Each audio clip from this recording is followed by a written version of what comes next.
माना चल रही कठिन परीक्षा है पर मेहनत मेरा हथियार है, गुरुजनों से लेकर दीक्षा अर्जुन रण को तैयार है। सब्र का मैया बांध ना टूटे, गला में किस्मत का घोटूंगा और चंद महीने की बात है मैया मैं वर्दी लेकर लौटूंगा। तो जय हिंद प्यारे साथियों, अगर आपका भी सपना वर्दी पाने का है तो जल्द, बहुत ही जल्द आपका ये सपना पूरा हो सकता है, क्योंकि बिहार एसआई का नोटिफिकेशन अब कभी भी जारी हो सकता है, जिसमें टोटल नंबर ऑफ वैकेंसी आपको देखने को मिल जाएंगी 1806। पिछली बार लगभग 1275 वैकेंसी यहां पर थी, तो लगभग अगर मैं एक एस्टिमेट बात करूं 550 से मतलब अप्रोक्सीमेटली 550 भर्तियां यहां पर देखने को अधिक मिल जाएंगी। तो यहां पर जो महत्वपूर्ण बिंदु है उन पर हम चर्चा कर लेते हैं कि कौन कौन लोग इस फॉर्म को भरने के लिए बिल्कुल एलिजिबल है और सारे आगे जो एलिजिबिलिटी क्राइटेरिया है वो यहाँ पर क्या रहने वाले हैं।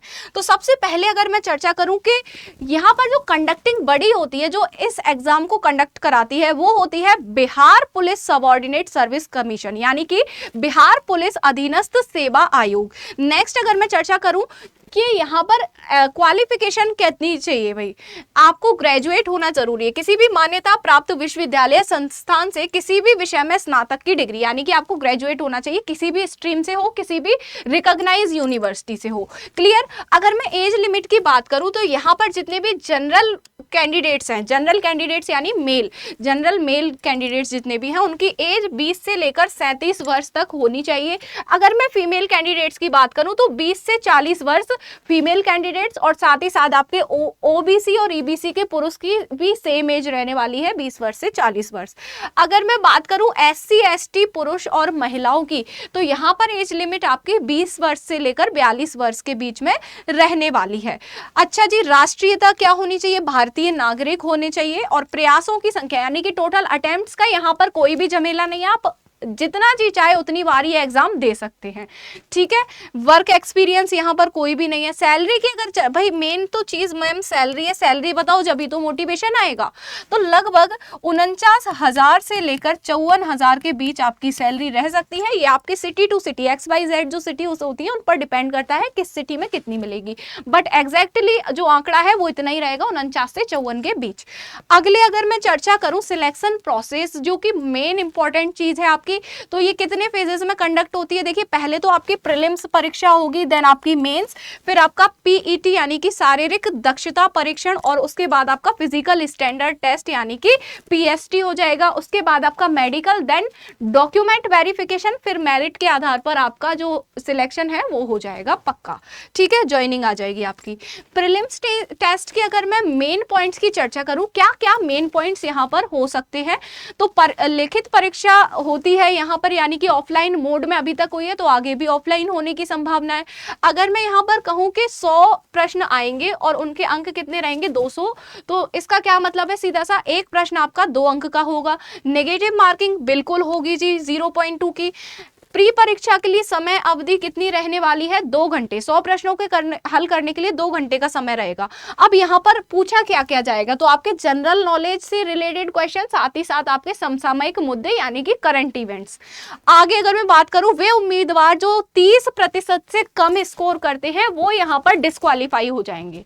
ठीक है, तो इसका मतलब 30% से ऊपर तो जाना ही जाना है। लेकिन एक बात और है कि प्रीलिम्स परीक्षा में जितने भी लोग पास होंगे और जितनी टोटल वैकेंसी हैं, जैसे कि आपके पास टोटल वैकेंसी 1806 देखने में आ सकती हैं, तो 1806 जितनी वैकेंसी या प्रीलिम्स परीक्षा में जितने विद्यार्थी पास होंगे तो उसका लगभग वैकेंसी का 20 गुना लोग यहाँ पर से लिए जाएंगे। जैसे कि 1800 वैकेंसी, इसका 20 गुना कितना? लगभग 36,000 हो जाएगा। 1800 का 20 गुना अगर मैं निकालूं तो यानी कि प्रीलिम्स एग्जाम में भी आपकी मेरिट बनने की पूरी संभावना है, क्योंकि सिर्फ 36,000 लोग ही चयनित होकर मेंस परीक्षा में बैठेंगे।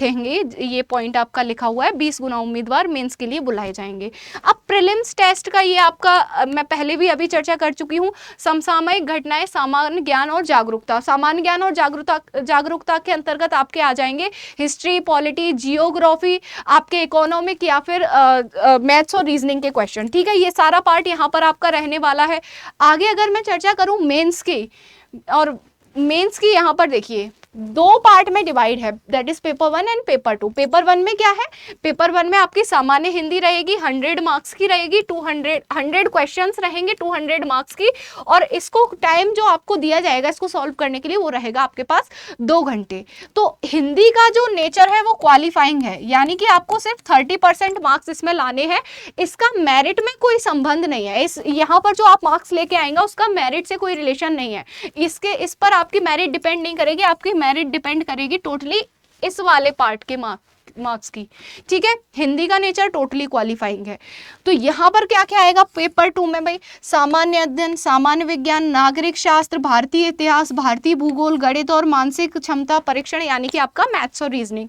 तो यहाँ पर आप जितना ज्यादा स्कोर कर सकते हैं वो आपके लिए बेटर होगा। इसमें स्कोर कैसे कर सकते हैं भाई, बिहार PSC का जो भी भाई आपका जीके का पोर्शन है, आप अगर उसको टारगेट कर रहे हैं तो डेफिनेटली आप इसमें अच्छा स्कोर कर पाएंगे, क्योंकि यहाँ पर GK GS का पोर्शन आपको बहुत ज्यादा देखने को मिल जाएगा।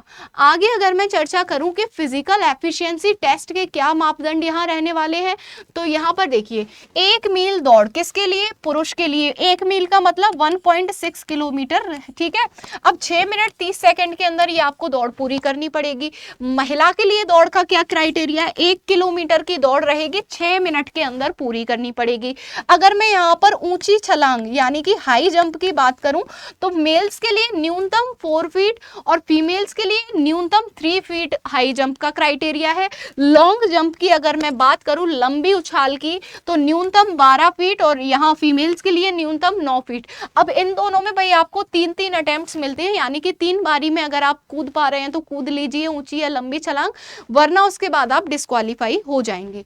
अगर आगे मैं बात करूं गोला फेंक की, तो न्यूनतम 16 फीट दूर गोला फेंकना है और गोला जो होगा वो 16 पाउंड का होगा, ये मेल के लिए है। और फीमेल्स के लिए न्यूनतम 10 फीट दूर आपको गोला फेंकना है और 12 पाउंड की आपकी जो गेंद होगी, जो गोला होगा वो 12 पाउंड का होगा। तो ये सारा आपका PET का क्राइटेरिया था। अब यहाँ पर क्वालिफाई होना आपको जरूरी है भाई, इसमें अगर आप डिस्क्वालीफाई हो जाते हैं तो फिर बात बिगड़ जाएगी, क्योंकि मेंस में जितने भी लोग सिलेक्ट होंगे, यहाँ पर भर्तियों का लगभग 6 गुना लोग मेंस से सिलेक्ट करके बुलाए जाएंगे, यानी कि 1800 भर्तियां हैं तो उसके 6 गुना लोग यहाँ पर भी आएंगे। तो भाई अच्छे से तैयार रहना, क्योंकि नोटिफिकेशन कभी भी आ सकता है आपका। आगे अगर मैं चर्चा करूं जो फिजिकल स्टैंडर्ड टेस्ट है, यानी कि आपके जो मानक टेस्ट है उसके बारे में, तो पुरुषों की जो हाइट रहेगी, जनरल वाले जो पुरुष हैं, जनरल और OBC में जो आते हैं, उनकी रहेगी 165 सेंटीमीटर। और यहाँ पर चेस्ट की बात करूं तो 81 सेंटीमीटर आपका विदाउट एक्सपेंशन, यानी कि नॉर्मली 81 और आफ्टर एक्सपेंशन 86 सेंटीमीटर, यानी कि 5 सेंटीमीटर का डिफरेंस आना यहाँ पर मस्ट है। ठीक है, यहाँ पर देखिए SC ST श्रेणी में जो हाइट है, हाइट का क्राइटेरिया है 160 सेंटीमीटर। अगर मैं चेस्ट की बात करती हूँ तो 79 सेंटीमीटर विदाउट एक्सपेंशन और 84 सेंटीमीटर आफ्टर एक्सपेंशन, यानी कि इधर पे भी 5 सेंटीमीटर का डिफरेंस आना अनिवार्य है। ठीक है, फीमेल कैंडिडेट की अगर मैं बात करूँ तो 155 सेंटीमीटर हाइट रहेगी, साथ ही साथ यहाँ पर वेट रहेगा आपका न्यूनतम यानी कि मिनिमम 48 किलोग्राम, यानी कि 48 किलो से अगर आपका वजन कम है तो भाई खा पी के वजन बढ़ा लीजिए, क्योंकि ऐसे मौके फिर बार बार नहीं आते भाई। वर्दी लेने का सपना अगर आपने देखा है तो उसको पूरा करने के लिए मेहनत कीजिए जी जान से, और हम तो भाई आपके साथ जुड़े ही हैं। तो वीडियो आई होप आप लोगों के लिए बहुत ज़्यादा हेल्पफुल रहने वाला है। तो वीडियो अगर पसंद आया है तो please like our video and do subscribe our YouTube channel. जय हिंद, जय भारत।